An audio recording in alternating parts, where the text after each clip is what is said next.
Assalamualaikum warahmatullahi wabarakatuh.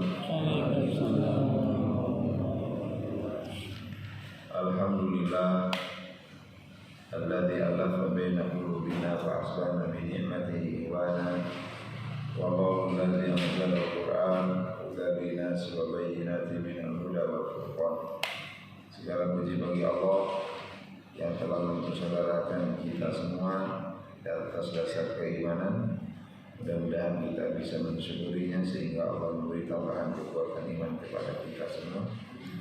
Bersyukur juga kepada Allah yang telah menurunkan Al-Quran sebagai petunjuk bagi kita, sekaligus menjelaskannya dan sekaligus menjadikan Al-Quran sebagai cahaya, sebagai obat, sebagai pembeda, sehingga jelaslah jalan yang kita hadapi, mana yang lurus, mana yang belok, mana yang hak, mana yang batil. Maka kita berdoa mudah-mudahan kita berada di jalan yang lurus hingga Allah panggil kita ke surganya kelak. Amin Allahumma amin. Salawat dan salam terlimpah kepada teladan hidup kita Nabi Muhammad sallallahu alaihi wasallam, keluarganya, sahabatnya dan para pengikutnya termasuk kita di antaranya. Jamaah subuh rahimakumullah, kita lanjutkan tadabbur surat-surat pendek dari Al-Quran Al-Karim juz ke-30. Tadi di rakaat kedua saya bacakan surat Al-Ma'un. Allah Subhanahu wa taala berfirman dalam bentuk perintah yang tidak harus kita jawab tapi untuk kita renungkan. Ara'aital ladzi yukadzibu biddin. Tahukah kamu, apakah kamu mengetahui yang mendustakan agama? Fadzalikal ladzi yad'ul yatim. Maka itu adalah orang-orang yang tidak memperhatikan anak yatim, mengabaikan anak yatim. Wala yahuddu ala ta'amil miskin, dan yang tidak mendorong, tidak berupaya untuk memberi makan orang miskin. Fawailul lil musallin, celakalah bagi orang yang sholat. Alladzina hum an sholatihim sahun, yaitu orang-orang yang dalam sholatnya lalai. Alladzina hum yura'un, orang-orang yang ingin dilihat. Wa yamna'unal ma'un, dan yang mencegah dari al-ma'un. Ada beberapa poin ayat ini mengingatkan kepada kita tentang kedustaan orang-orang terhadap agama. Kalau ad-din diterjemahkan kiamat berarti hari akhir, berarti orang yang mendustakan hari kiamat. Apapun yang didustakan, Al-Quran mengingatkan kepada kita berkali-kali, wailu yawma idzil lil mukadzibin. Celaka pada hari kiamat, hari akhir, orang-orang yang biasa berdusta. Ada dusta terhadap agama, di dalamnya ada dusta terhadap akhirat, ada dusta terhadap rukun iman, bahkan dusta terhadap firman Allah.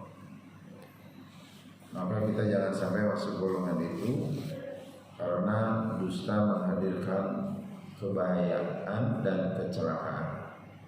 Bahayanya dusta, orang yang didustai itu tertipu dan kemudian bisa celaka, dan tentu yang mendusta, yang berdustanya juga akan celaka. Maka hindari dan jauhilah kedustaan itu.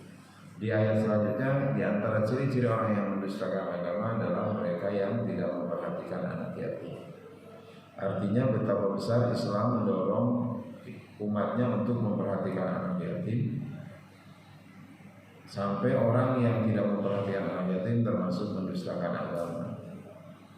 Yang kedua, di antara orang yang mendustakan agama adalah yang tidak peduli terhadap orang miskin. Betapa besar perhatian Islam terhadap orang miskin, sampai ada amalan wajib untuk memperhatikan orang miskin, dan kalau tidak mengamalkannya ini dianggap murtad, yaitu berzakat. Di zakat itu mengeluarkan harta, baik fitrah maupun zakat mal. Satu sisi untuk membersihkan pelakunya, di sisi lain untuk memperhatikan orang-orang miskin. Inilah bukti bahwa Islam yang selamat dan menyelamatkan itu bukan hanya menyelamatkan diri, tapi menyelamatkan umat. Perhatian terhadap anak yatim dan orang miskin sampai kaitannya dengan pendusta agama. Maka siapa yang ingin menguatkan agama kita yang tidak terjerumus ke dalam pendusta terhadap agama, kita punya kepedulian terhadap orang yatim, terhadap anak yatim dan orang miskin. Dalam hadis kita diingatkan, man lam yahtam bi amril muslimin falaysa minhu.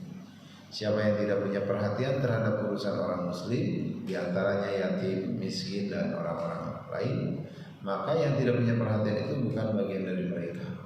Ini termasuk peringatan keras bahwa siapa yang berislam dengan serius, siapa yang ingin satu golongan dengan orang-orang muslim, siapa yang ingin bersama dengan Rasulullah dalam hal beragama, memperhatikan semua aspek ajaran agama, termasuk aspek sosial, yaitu memperhatikan anak-anak yatim dan orang-orang miskin.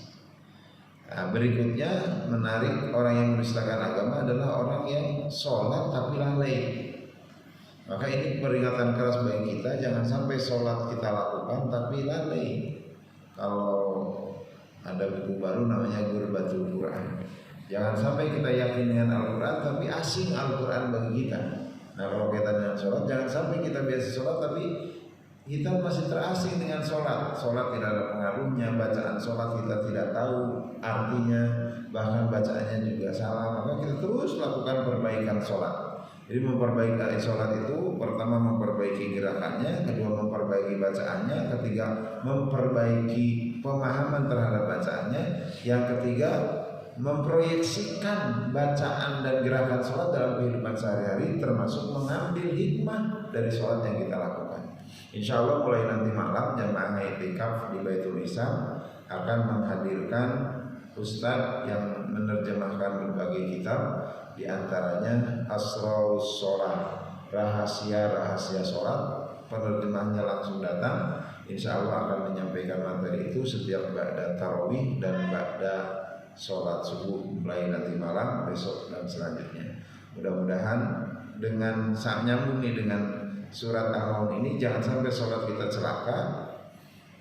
Dengan memperbaiki bacaan sholat, memperbaiki apa yang harus dihasilkan dari sholat itu dengan mengetahui asrarus sholat, rahasia-rahasia sholat, sehingga